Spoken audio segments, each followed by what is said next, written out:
Yo,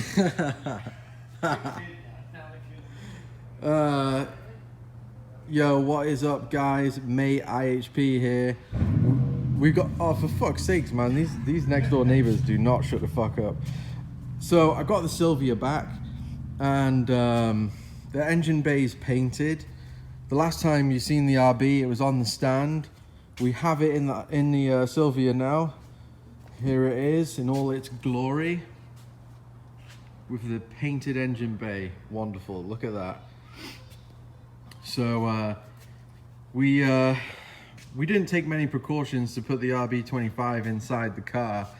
I was going to put down a lot of towels and things like that so we didn't scratch the bay, but my boy Dre was over here, and we already had the engine strapped up on the lift, so he said just send it. So we sent it, and we didn't manage to destroy the engine bay with the RB25, so that's good. The paint is still in great condition. Shout out to my boy Squirrel.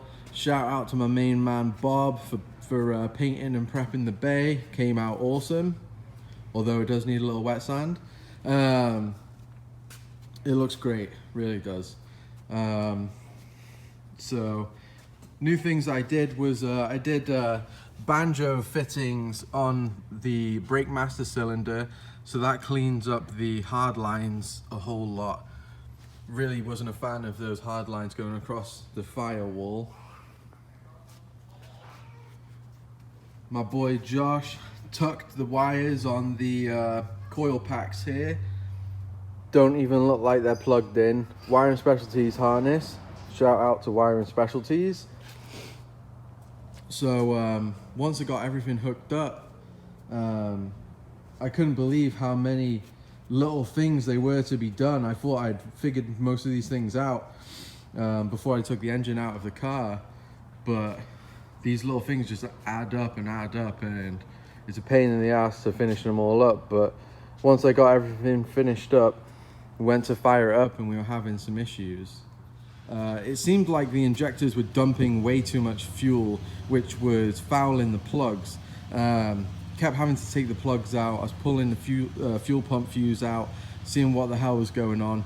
I ended up getting some node lights and putting the node lights in the injectors, and what was happening is injector 2 and injector 6 was staying open, so it was just dumping mad fuel, 850 cc's, 40 psi, straight dumping fuel into my RB.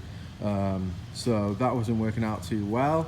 There was fuel shooting out of my V-band right here, fuel shooting out of it, going all over the place. It was a terrible evening, that's for sure.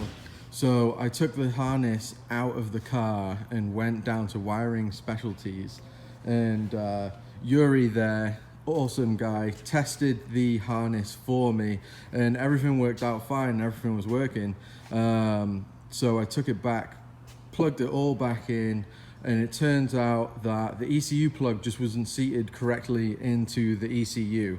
The ECU the plug's a little messed up in there, but I seated it in there nice, and now everything works and it fires up, and yeah, it's pretty good now. Mark III's looking flossy. Shout out to Moist Boys. So we have the battery relocation here in the trunk.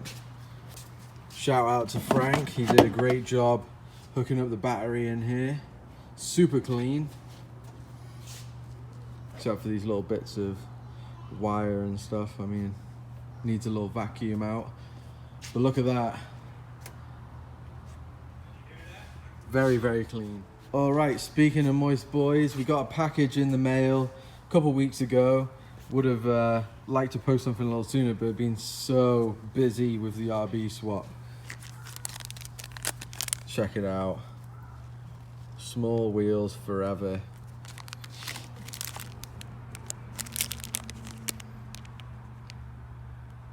Smoke tires, not cigs.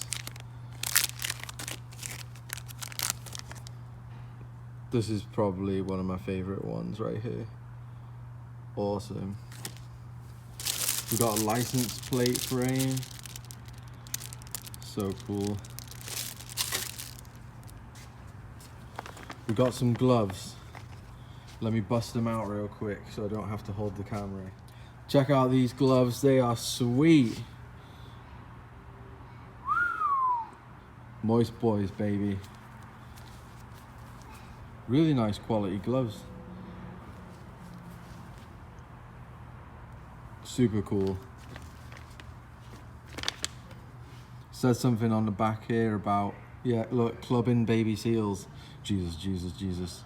Playing pocket pool, milking syrup from maple trees, skidoos. Hell yeah. Some proper Canadian gloves right here. Also got this really cool Moist Boys shift knob. Check it out.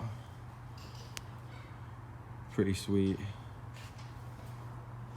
What should we put it in? Silvia, MR2, Celica. Nah, it's going in the Silvia. Super cool, thanks guys. Alright, video would not be complete without Josh starting it up for me. Let's go, crank that shit.